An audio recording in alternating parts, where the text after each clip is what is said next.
Today we're talking about erections. We're talking about erectile dysfunction, the causes, and different treatments. And we'll try to focus a bit on what we do, but we'll give you some medical background too, so to help you seek help from a doctor as well if that's the route that you need to go. Love it. Excited. Excited for our penis problems topic. So I don't know about you, but I think back to thinking about erections like when you're first learning about them and thinking that it was all muscular. I mean, I don't think I had like an Really? idea of like the inner workings of what made an erection. I remember thinking it sounded a little like scary, like the idea of something just like ballooning up. Magic. Yeah, it is kind of a wild bodily function for males to have. Yeah. And so much needs to be going well in order for this to happen. There's so many different parts of your body that are working to actually make this happen. Mm-hmm. So first is you need to have some sort of stimulation. That could be physical or that could be mental stimulation. Or Um, visual? yeah, Yeah. mental, like Mm-hmm. visual or a fantasy, something that may have some desire going, right? And then your nervous system, your brain is telling your nervous system and your endocrine system, like we need to produce these hormones and we need to send these chemical messengers so that the penis starts to relax. The parasympathetic nervous system, which is our part of our nervous system that is responsible for resting, helps with resting the penis so that blood can flow into the penis, the spongy part of the penis called the corpus callosum, and then that Oh. fills with blood. So then the penis starts to get erect, and as that happens, as it fills with blood, it constricts and closes the veins responsible for sending the blood out. Blood is always throwing, Wow. yeah, blood's always going through the penis to keep it, like live tissue, but it's not a lot. So it doesn't die. Like you don't die from your penis won't fall off from, Right, lack of blood flow. It keeps right, flowing in there. It's just that the veins close off so that the blood is trapped sort of in right, there. exactly. Wow. Yep. Exactly. So then it's erect. Your muscular system is also helping, like your pelvic floor is important in this as well. So Okay. you have your cardiovascular system pumping your blood. You have your endocrine system with your hormones, like your testosterone, which is helpful in desire. You have your brain because you have to be in the right mindset, right? Nervous system, your parasympathetic nervous system causing you to rest. And for our sake, one of the most important parts of this is the parasympathetic nervous system. The part of our nervous system that's like you need to rest and relax in order for this to happen. Isn't that interesting? It's kind of ironic. You need to rest and relax in order to get aroused and excited and get an erection. Right, right, Hmm. exactly. And then the other part of the nervous system, the sympathetic nervous system, that's fight or flight, that's actually responsible um, for ending an erection. So as you ejaculate, your sympathetic nervous system constricts um, the smooth muscles of your penis so that blood can be pumped out of it so that it can soften. Wow. It just, you would think it would be the opposite. That Yeah, something would constrict and make it hard, but it's actually relaxed so that yeah, the erection can happen. And right. And then just the spongy tissue is what's relax or constricting the veins, and that's not your what nervous system. that is what causes the erection to go away. And what is the term here? I know, I was Erection to thinking that too. I was stop, like, wait to a fade should away. deflate? Deflate? Deflate. I like that one. I feel like that's not accurate, but Oh, yeah, that's funny. yeah. So it's super Okay. interesting. It's just I just want to highlight like how many systems are involved in this because I think it helps normalize some erectile dysfunction because think of it, like if you have something going wrong in any of those areas that could impact, the functionality of your penis Mm-hmm. and cause an issue. Wow. So it's ironic. So then it's the sympathetic nervous system that Mhm. causes the erection to deflate, Yeah, the fight or which is your fight or flight. yeah, I know. It's so interesting. That Huh. typically pulls blood away from the penis because if you're Oh, in that fight or makes sense. flight, you need blood to go to the places that are going to help you be successful in that. So it gets taken away from the genitalia, it gets taken away from the Mm-hmm. digestive tract and to the places that you are actually going to need it. Is there an emotion attached to that sensation that like we're not aware of? That there's like like a fight or flight emotional response that coincides with that, or is that all just like a physiological? It's just During ejaculation? no, I guess, or after. I don't know if there's. Just seems like when we normally talk about fight, flight, freeze, that part of the nervous system in therapy, we're talking about people's trauma responses and like what it feels like to be in a heightened state of anxiety. And it's interesting that that's the part of your nervous system that's Yeah, activated when ejaculation is happening. And right. so it makes me wonder if there's any unusual. I mean, I haven't heard of any. It's just a theory I'm throwing out there. It just seems like it would go along with that physiological system, but obviously, It hopefully, if you doesn't just had last an very long. ejaculation, you're not emotionally in a fight or flight trauma Yeah, response. I don't believe it. Actually, I don't think it lasts very long because I Mm. think then I've heard about your parasympathetic system coming kind of back Kicks back in. online. Yeah, afterwards, Okay. where it's like, like the pillow Mm-hmm. talk, you're resting, Falling you're falling having those asleep is bonding hormones. most of the falling asleep after when you're So no bonding. exhausted. Bonding or sleeping or both. Right, Mm. right. So, and also for your information, there's 3 different types of erections, which can be helpful in determining erectile dysfunction. So there's reflexive, which is from physical stimulation alone.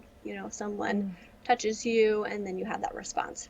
There's nocturnal, which happens at night. We hear a lot about morning erections, right? And that's for a couple different reasons. Like that happens because when you're sleeping, you're resting. Mm. That's like the best time for blood flow to go into your penis, one. And then two, you have REM sleep, which can help during the dreaming to get that going as well. So the content of a dream might contribute to Yeah, a morning absolutely. erection. Yeah. And then you're already rested and you're resting, so that allows the blood flow to help as well. Interesting. Okay. And then there's psychogenic. So that's when an erection happens from desire. It's happening psychologically for some reason. You're thinking, you're fantasizing, and then you're having an erection. Mm-hmm. Okay. So the physical one, what was that one called? The first one? Reflexive. Reflexive erection. Yeah.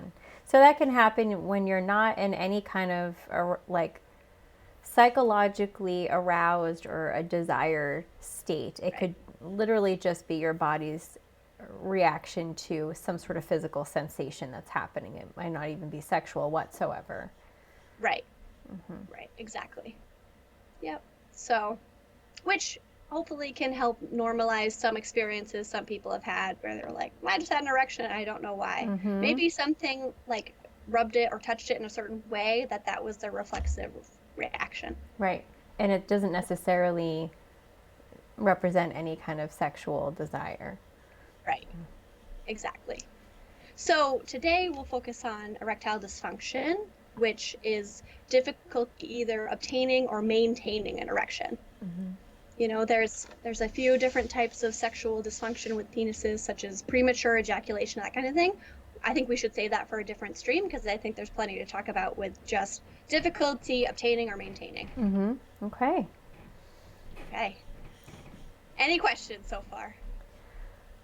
I'm excited to learn all about penile erections. Oh, it's good. I feel like we can like laugh about it because, we are 2 vulva owners here. And so we can be a little humorous. But this is also a topic that is quite serious for a lot of people. We do acknowledge that erectile dysfunction is a real thing that people stress about and creates a lot of anxiety. And we hope that this live stream will offer some hope and some ideas and solutions. Yeah. Okay, we have a chat here. Mr. Johnny Two Shoes. Oh, yes, teach us the ups and downs. I love that. I love that.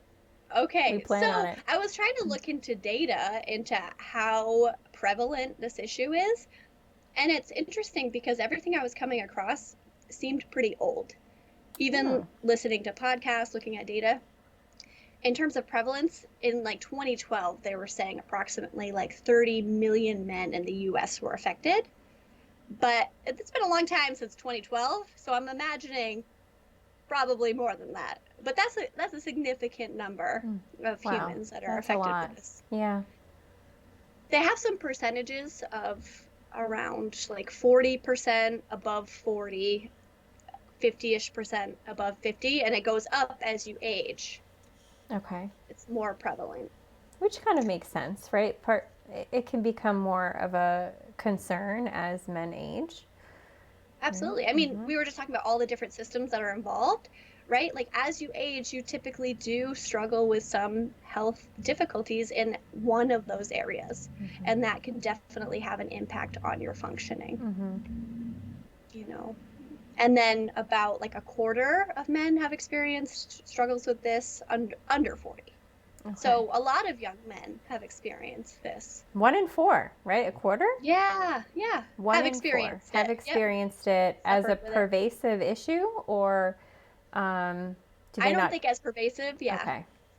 But the other statistics, I believe, were pervasive. Okay. So we'll talk, there's different types of erectile dysfunction. And then, of course, so there's different treatments for that. You and I typically work with psychogenic erectile dysfunction because that's psychological erectile dysfunction when, men are struggling to get or maintain an erection because of something going on with their thoughts or their feelings, their anxiety, that kind of thing. That's where we work. Okay. But there's also organic erectile dysfunction, which we'll start with first because that's the majority of erectile dysfunction. 80 to 90% of erectile dysfunction is organic. So if you're struggling with an issue, the first thing that you should do is go to your primary care provider, right? Like sex therapists can always be helpful. We can be helpful because obviously even having an organic erectile dysfunction issue is going to create anxiety and stress. So we can help with that, but definitely go to your doctor first. Right. You want to rule out first that there isn't something kind of biological that you could do to treat the condition before maybe considering that it is more of a psychological issue. Right. Exactly. Exactly. So your primary care provider would probably, do some exams, take some blood. They might even do what's called penis Doppler test, which is where they can I know I thought it was sounds very official. They can look at blood flow to see if blood flow is the issue going on here, and that might even help reduce any anxiety if it is psychological. Do you know what that entails exactly? What the penis Doppler test is? Is that like a ring around the penis? Oh, okay. Oh. To see if blood flow is working correctly. You're like expecting some sort of wild contraption. I know. If anyone viewing has had a penis Doppler exam, we would love to hear it. I'm curious, though, about what avenues, like are PCPs who are working with men screening for this? Are they asking at annual checkups, how's your sex life? How is that going? Do they introduce the topic? Or do we need to help people come up with ways to introduce this topic themselves at a doctor's appointment, right? That's a great point. I don't know. Unfortunately, they don't ask that. Mr. Johnny Two Shoes is sharing. Wow. That's really a shame because I think this is a topic that would be challenging to bring up at your doctor's appointment if they're not sort of first offering that like opening the door to learning more about. And it's not like men have, like women have an OBGYN that even, I mean, there's a lot lacking there. Where I don't think we're asked that question either. How's your sex life? How are things happening, working down there? No. They'll ask if you want like a STD test, but that's pretty much they're like, all you got. are you worried? Is anything itchy? Right, that's it. I mean, that's it. but Which I'm laughing because it just seems kind of like, I don't know if barbaric is the right word, but out of touch. It just seems like out of touch. It's only one aspect of your genital life, right? Like in here we have doctors that are supposed to be treating our health and our wellness and our whole bodies, and we're missing a whole chunk of that screening process of a doctor just, asking, how's your sex life? They could even water it down even more. How's your love life? How are things in the bedroom? Right.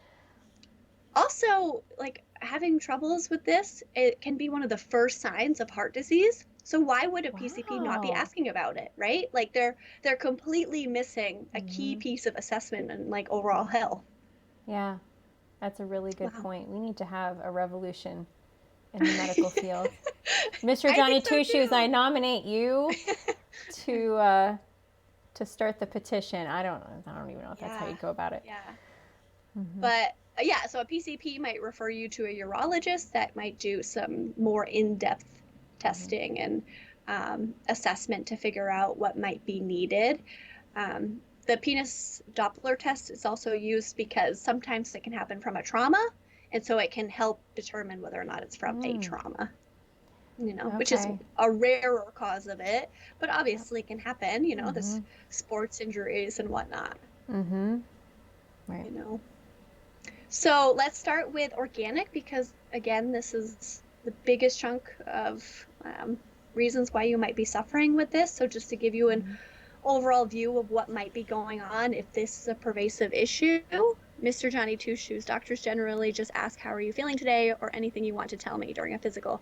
Well, there's your time. We're going to tell you guys that if you're struggling with this, again, it's like the first sign of potentially heart disease, which is, like maybe catastrophizing a bit. It could be anxiety that we can work with, but you want to make sure you rule that out, make sure that you're doing okay. So the largest portion of organic erectile dysfunction is because of vascular issues. So difficulty with blood flow, which makes sense, right? Like blood is so important for an erection to occur and be maintained. Your veins are important, your arteries are important. It's important that the blood is getting in there and then staying in there, so that makes sense. And different things can impact this, such as high blood pressure, cholesterol, lack of exercise, and smoking. So if you're someone who struggles with those things, it's like something to think about for sure. Those are some lifestyle changes that could potentially help, right? Not only your health, but the ability to achieve an erection and keep an erection. Exactly. Yeah. And then the second largest portion is diabetes, which I thought was interesting. So over half of men with diabetes have erectile dysfunction. Wow. Yeah. I didn't know that. I know. I thought that was a really significant number too. And having diabetes increases your chance for erectile dysfunction by 3 times. Another reason why doctors should be asking, especially if you had a patient with diabetes, or maybe a patient who smokes, or, has an issue with their cholesterol. So, yeah. This, to me, also seems like a portion of the vascular issue too, because I guess diabetes can impact blood flow and then nerves to the penis. So maybe that's why it's not entirely in the vascular issue section, because there's also something to do with nerves there. Mr. Johnny Two Shoes, poor Wilford Brimley. I don't know if I named it, but I don't know who that is. But thank you for sharing. I'm assuming Wilford Brimley maybe has diabetes or heart disease or something that we've talked about. And then the next largest portion is from medications. There are some medications that can impact erectile function, such as medications for high blood pressure, so beta blockers. Not quite sure how to pronounce the other one, but it's like thiazides. I don't know if you've heard of that before. I don't know. What But about SSRIs? I knew you were going to ask about that. Okay, because I'm like, I'm pretty sure that that's one we hear about a lot, being mental health Exactly. professionals. And Mr. Johnny Douche, I don't know, Two Shoes. I almost said something else. He did the diabetes commercials like a me. Okay, Okay, now I I like know. it. That's funny. I knew you were going to ask about SSRIs. Yes, SSRIs and blood pressure medication can impact erectile function. SSRIs help with serotonin in the brain, and I guess that can impact production of testosterone and dopamine, which are key in erectile function. Okay.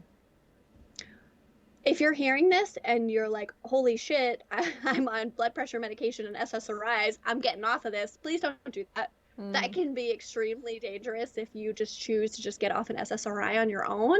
Yeah. Talk to your doctor first. Keep listening to this.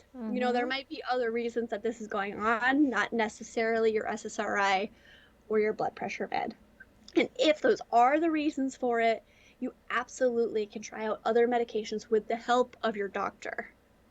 Yeah, you want to be mindful about how you, first of all, the decision to stop taking a medication. You're on it for a reason.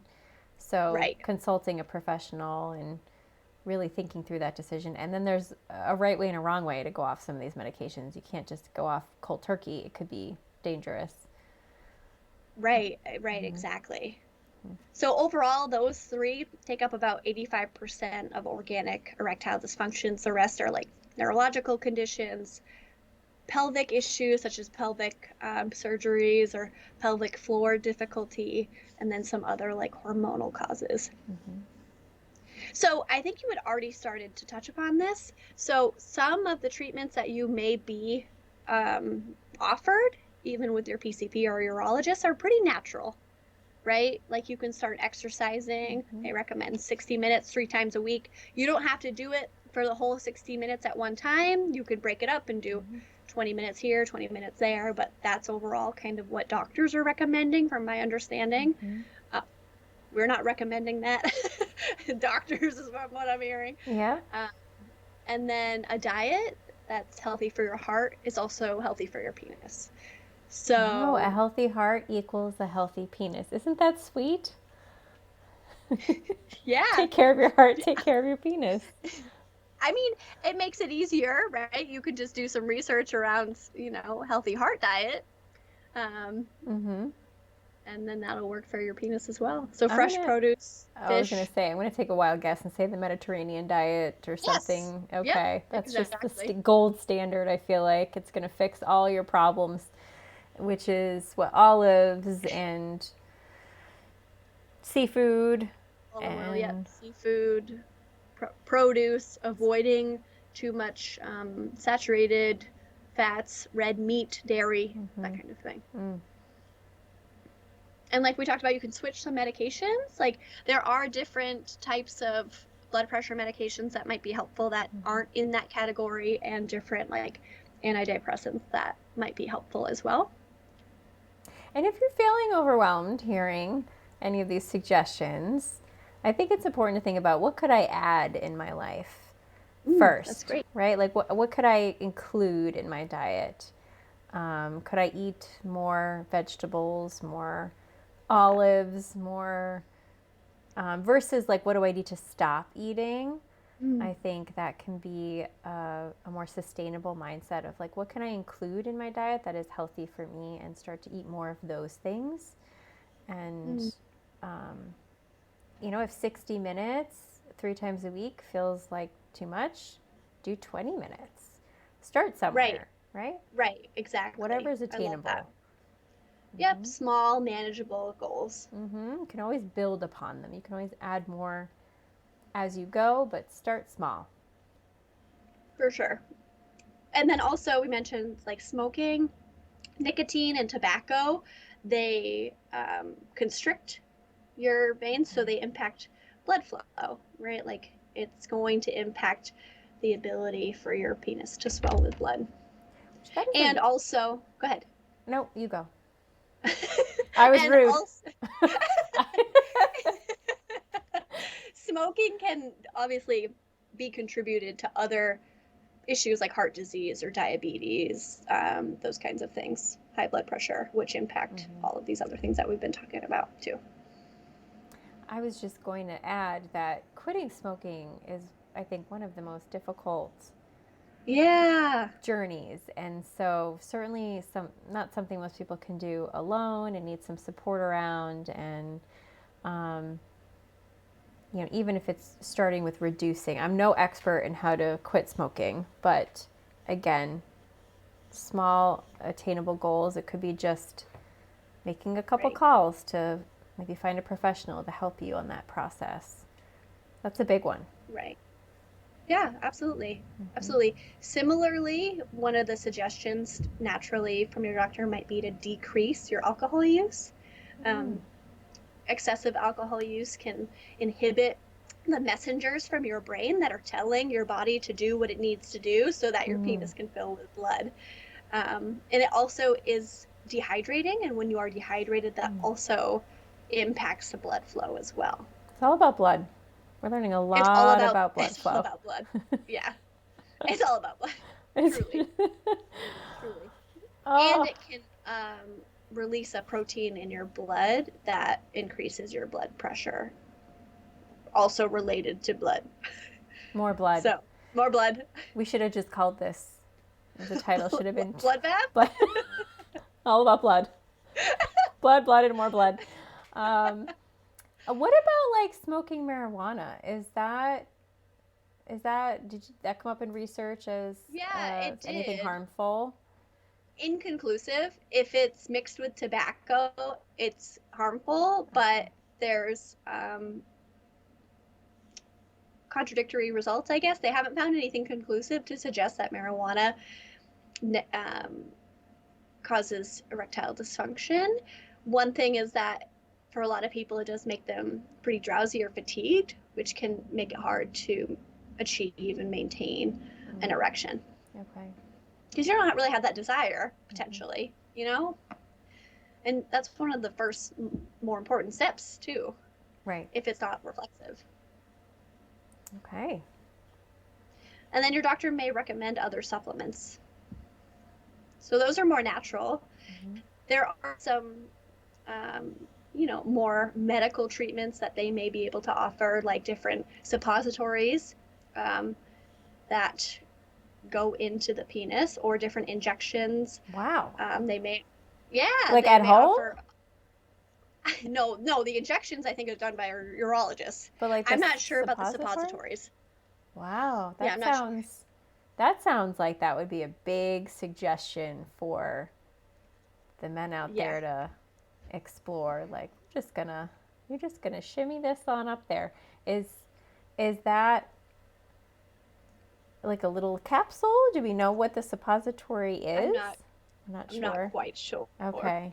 Something to Google. But I do know that the injections are found to be one of the most effective. So I know that, I'm sure if you're a penis owner and you're hearing you're going to inject my penis, I don't fucking think so. But apparently the needle is incredibly, incredibly small, and like the feedback is that they don't really feel it. But it's extremely effective. Like, your doctor may also recommend a medication such as like Viagra or Cialis, which is effective, but I think it's like 60 to 70% effective, where the injections are more effective.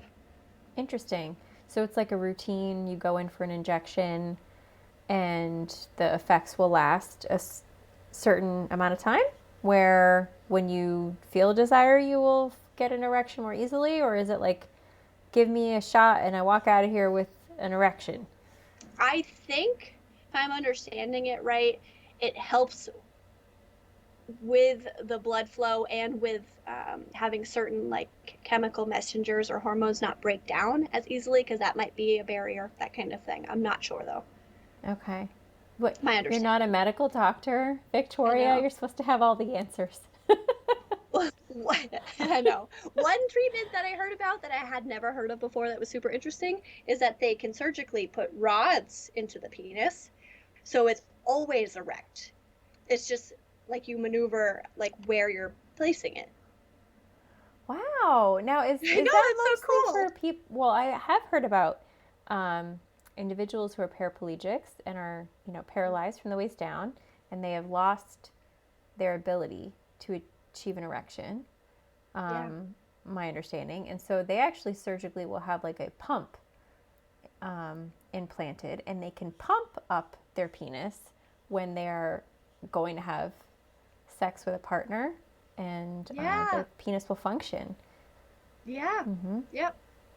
Um, that was another thing that I was going to add is there is such of a thing as a penis pump or a penis vacuum. It could be surgically inserted like that, or anyone could just buy one. You could buy a penis pump online, and that helps with blood flow. Just gets the blood going, Yeah, vacuumed right in there. right in, right in there. Okay. So then you're good to go. And then there's newer stuff that they're doing with like Botox, which helps your parasympathetic nervous system, I guess, which is interesting. In So your it helps you to in your relax. penis, or I I don't know. wow, that is fascinating. Botox just seems to cure everything. It seems like um, Right. migraines. You're hearing people are. They must have Right. stumbled upon that. They were like, let's get rid of the forehead wrinkles, and everyone's like, and now I'm migraine free. Right. I need it. You do not need it. I mean, I'm not gonna You get do it, not. but they're there. You look like you are 21. That's because I am. What are you suggesting, Victoria? Uh, okay, so that's everything I have to say about organic erectile dysfunction. Any questions or concerns or anything like that And from you, Holly? remember, organic is what, 80 to 90% of the time Right. part of the problem. Although I would wonder how much that also creates some psychological issue that could be feeding. I feel like it's got to be the majority of the time, How could it not, right? If it's, I right? would imagine it would cause a lot of distress and then What? anxiety and performance Yeah. anxiety, even if When there's an men, organic issue. Sorry. exactly. When men, we're I won't let you doing, talk tonight. no, you're doing great. We're really good at talking. When men are asked about how they feel about erectile dysfunction, they have like really, really significant negative emotions. They feel inadequate, embarrassed, frustrated, confused. Like, why isn't my body doing what I want it to do? Like, it's really hard. So I'm imagining, yeah, absolutely, organic is contributing significantly to psychogenic. And then I'm sure the reaction of partners at times probably can contribute too. Like, I think if you're in a heterosexual relationship or homosexual, but partner might think I'm not good looking enough or I'm not arousing you enough, and that can create a lot of insecurity and then guilt, and it can just kind of feed off of each partner. It's Yeah, exactly. difficult. You know,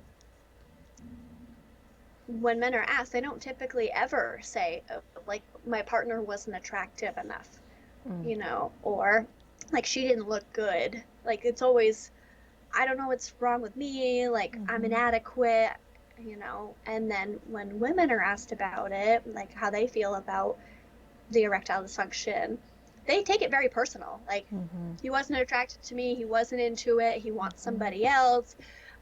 He would rather porn than me. Maybe he's gay. Like, those are the types of reactions that come out. Right, devastating. So we have like insecurities come up, a lot of misinformation around what erectile dysfunction really means, because often it's not any of those things. Yeah, exactly. So, I mean, absolutely, if you and your partner are on different pages about why this is happening and one of you is taking it really personally, of course, that's going to create anxiety. And so, talking about psychogenic erectile dysfunction, when you are anxious, your sympathetic nervous system is ramping up. You know, Mm. you are having a fight or flight reaction. You are maybe getting some higher blood pressure. You are releasing some cortisol, Mm-hmm.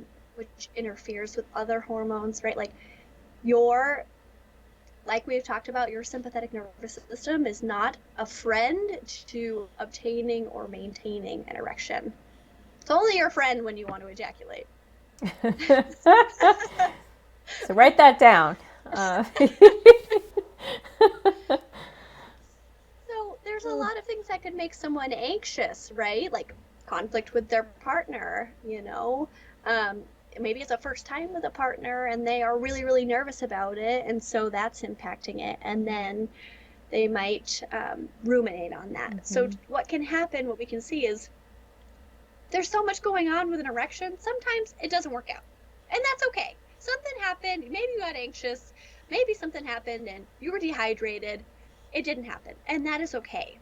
But a lot of times people can catastrophize about that. Like, oh my God, this is so embarrassing. This is mortifying. And then it becomes a cycle because then Mm. next time they go to engage in it, they're like, what if this happens again? Oh, am I hard? Am I hard enough? Am I going to stay hard? And Mm-hmm. then that builds up their anxiety. So it's a self-fulfilling prophecy. That's playing the what if game that so many of our clients play that have anxiety, right? What if this happens? What if that happens? What if I disappoint my partner? What if my partner gets upset? What if I can't get an erection? What if I can't ejaculate? What Yeah. if, right? It's, and then that Right, gets right. stuck in your head. 100%. Mm-hmm. And so then there becomes this problem of both like an over mindfulness and an under mindfulness, right? You have this over mindfulness of like, is my penis hard? Is it hard enough? I don't remember feeling that way before. What is Or is that it, should I feeling? check it? Was it? What? Well, yeah, what's happening? Right? And it's like if I asked you right now, like there's something wrong with your elbow, focus on your elbow, you would probably be I like, was just what? started thinking about my elbow. Like, what's up with my elbow?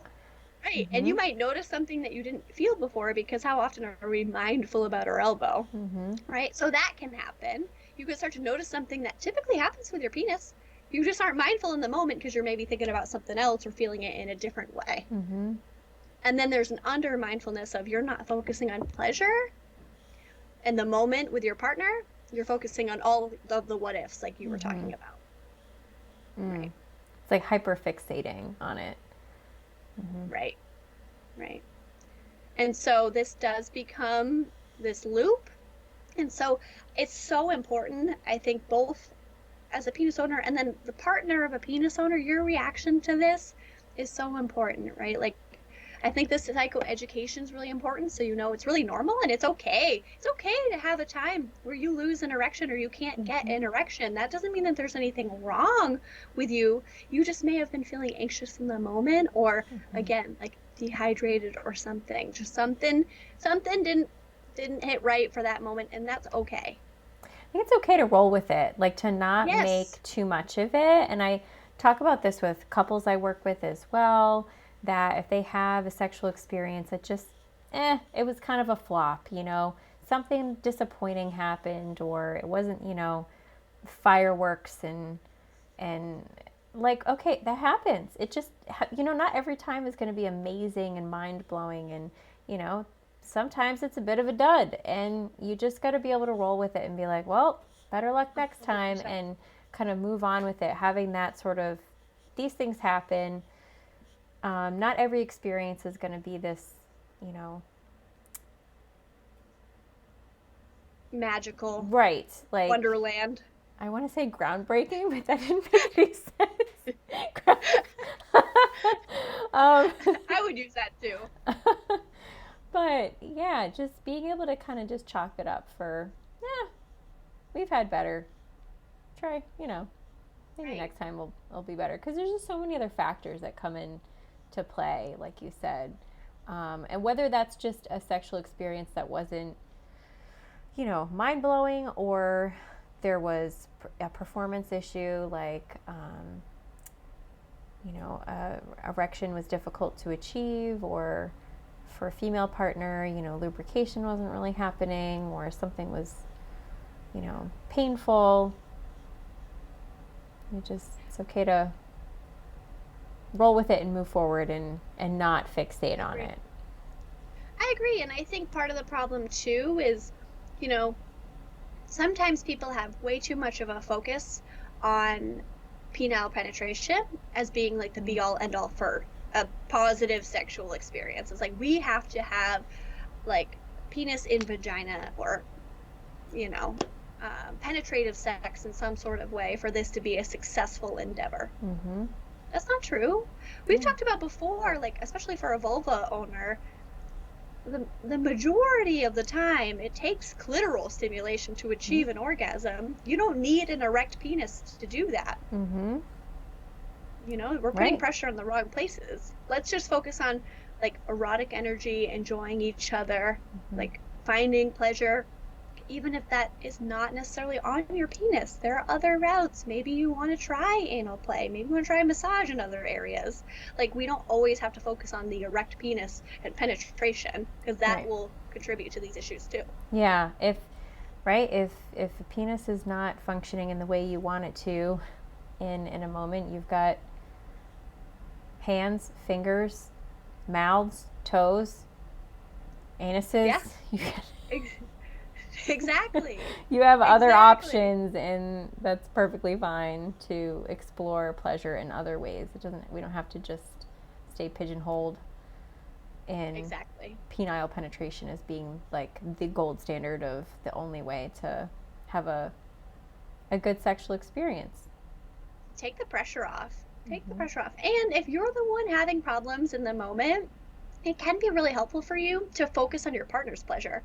It might help you get out of your head, like if you're focusing on oral or anal or digital pleasure, like it can help you get out of your own head and might actually help you relax and allow blood flow to happen, Yeah. Get that parasympathetic nervous system activated. Relaxation. Exactly.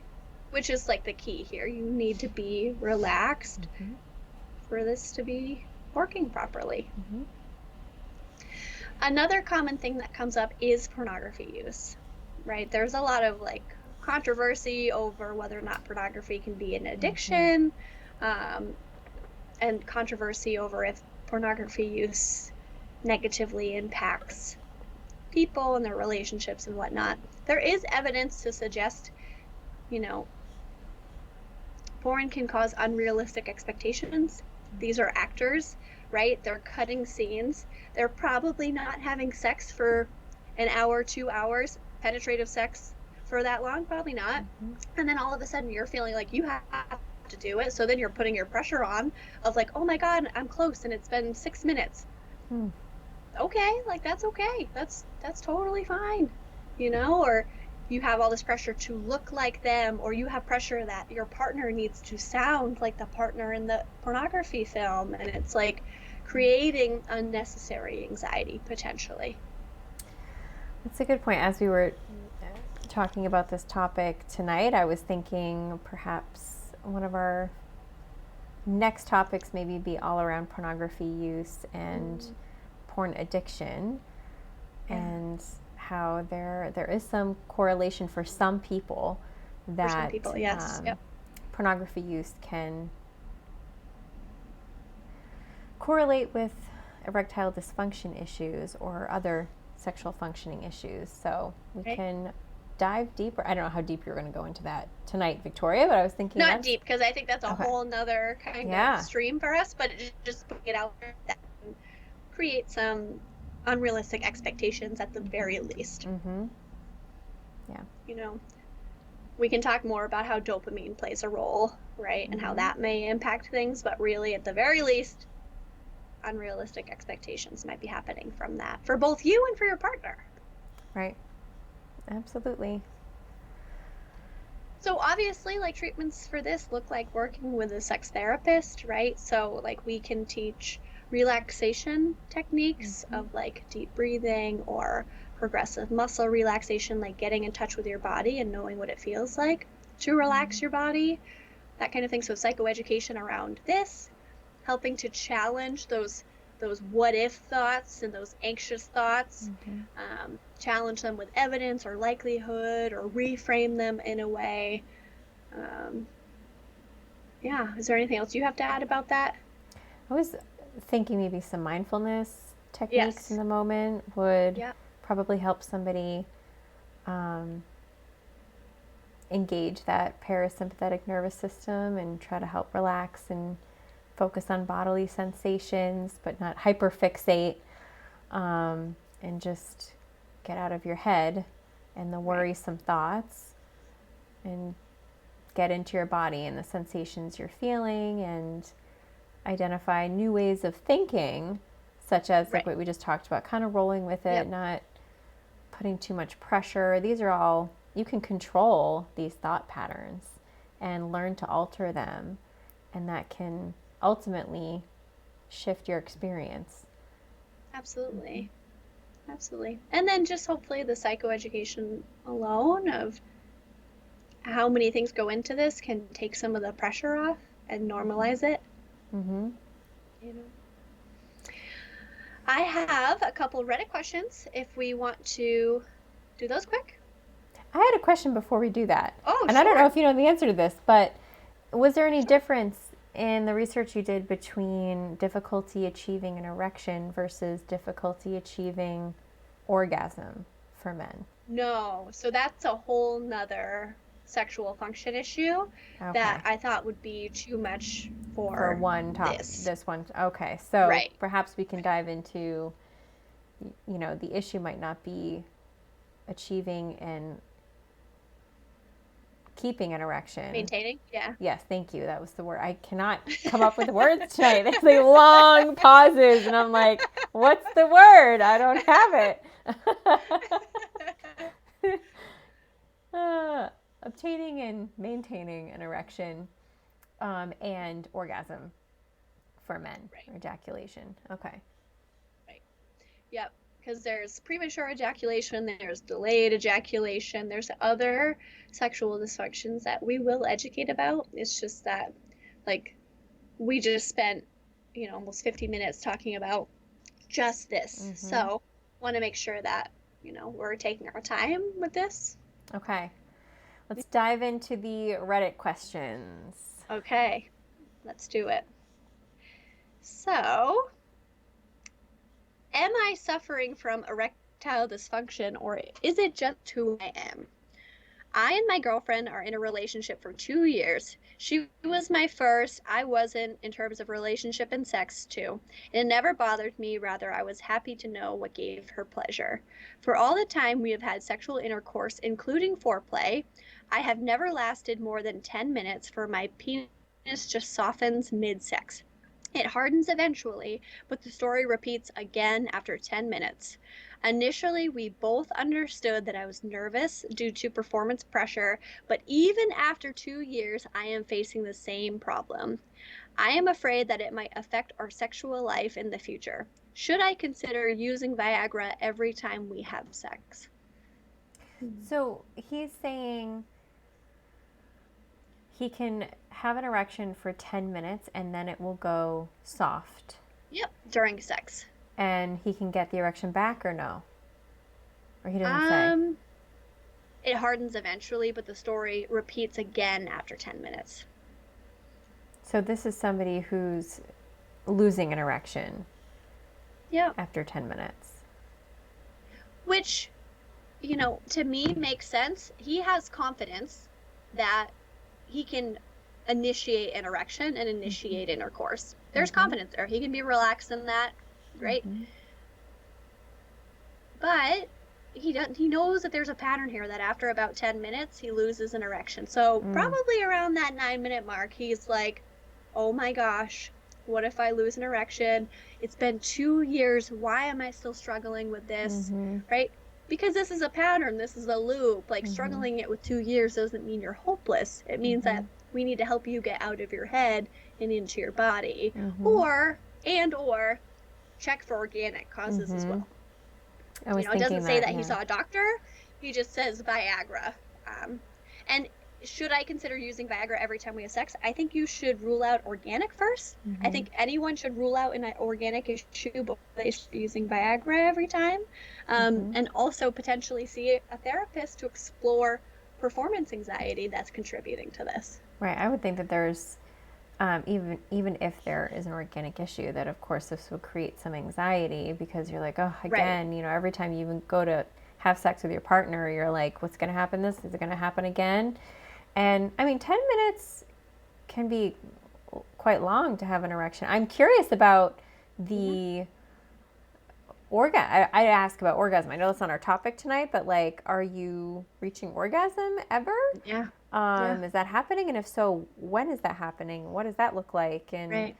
um, yeah, then what's the end result? Do you just keep, then you get the erection back and then you go again for another 10 minutes? Like at some point, you're getting tired. Like I would just have a lot of other questions about Yeah. Totally fair. what that process looks like for him and his partner. Totally, totally fair.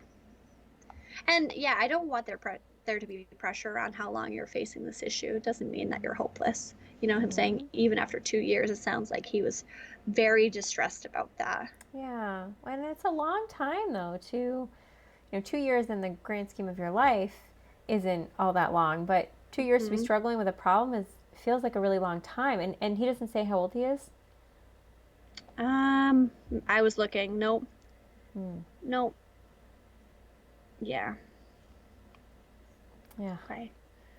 We'll do one more quick one because I think it's important, and then we'll wrap up. Okay. Okay. My erectile dysfunction is going to end my relationship if I don't fix it. So I, 25 years old, male, have trouble staying fully erect and can't figure out what to do. Me and my partner have been dating for about 2 years. It's been a problem since the start of the relationship. I'm very interested in sex and she's really sexy, so it's not like I'm not turned on. There's that, like, somebody thinks maybe it's her, Mm-hmm. potentially, right? Mm-hmm. Even when it is hard, it doesn't seem as hard as it used to be. I don't know what to do. It's making me really depressed. I've been doing Kegels for about a month now, and it doesn't seem to help me become harder. So, do you have any initial thoughts? One of my initial thoughts was what we just talked about. I would also want to ask about pornography use. Yeah, Like, what does that look like? And are you able to also ask about masturbation? Can you achieve an erection and um, exactly.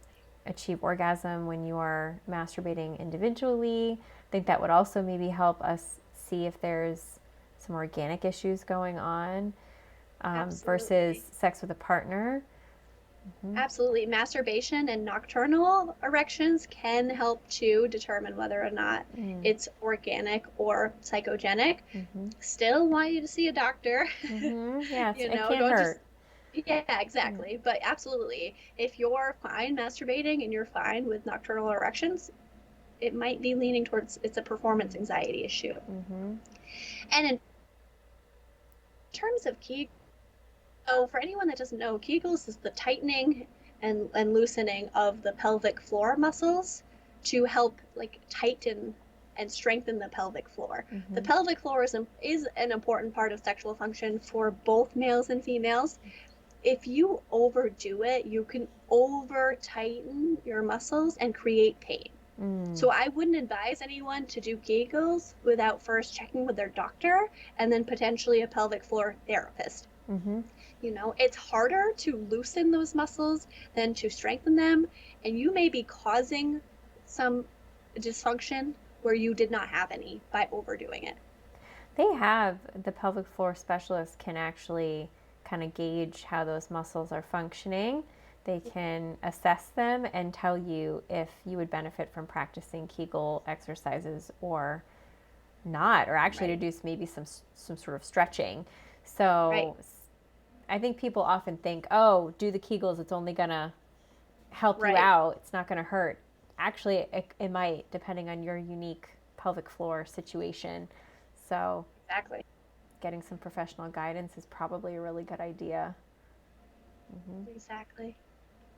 So I hope with this stream, the psychoeducation helped take some of the pressure off and helps to challenge any thoughts that might be going on. Also gave you a route, a plan to follow, get you out of your head and into your body. So we would love for you to comment, leave us a no if you've ever struggled with performance anxiety inside or outside of the bedroom. This can happen too, having anxiety around performing in other areas if you don't feel comfortable talking about the bedroom. And what helped you? Have you worked through that? Has anything helped you? Yeah, it's great to kind of band together and give one another ideas and share experiences. Also helps people feel less alone in their struggle. So if you have the courage to share and give some ideas, we'd love to hear it.